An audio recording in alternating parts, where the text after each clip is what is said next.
বিসমিল্লাহির রহমানির রহিম। আসসালামু আলাইকুম। দীর্ঘদিন অসুস্থ থাকার পর আপনাদের সামনে কথা বলতে পারার জন্য আল্লাহর কাছে শুকরিয়া আদায় করছি। আমার কারাবন্দী অবস্থায় আপনারা আমার কারামুক্তি ও রোগ মুক্তির জন্য সংগ্রাম করেছেন, দোয়া করেছেন। সেজন্য আমি আপনাদের সকলকে ধন্যবাদ জানাচ্ছি। দীর্ঘ আন্দোলন সংগ্রাম ও ত্যাগের মধ্য দিয়ে আমরা ফ্যাসিবাদী অবৈধ সরকারের কাছ থেকে মুক্তি পেয়েছি।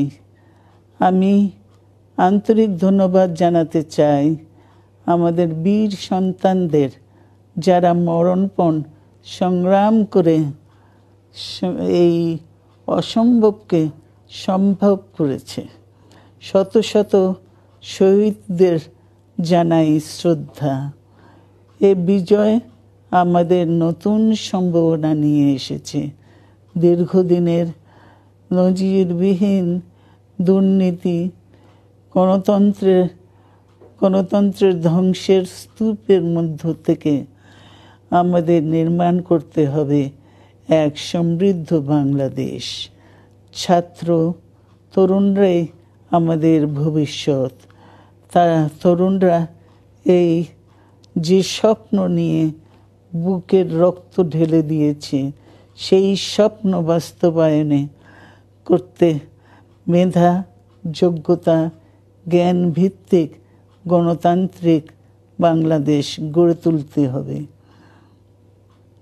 শোষণহীন সমৃদ্ধ বাংলাদেশ।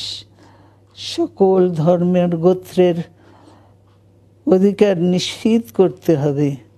শান্তি,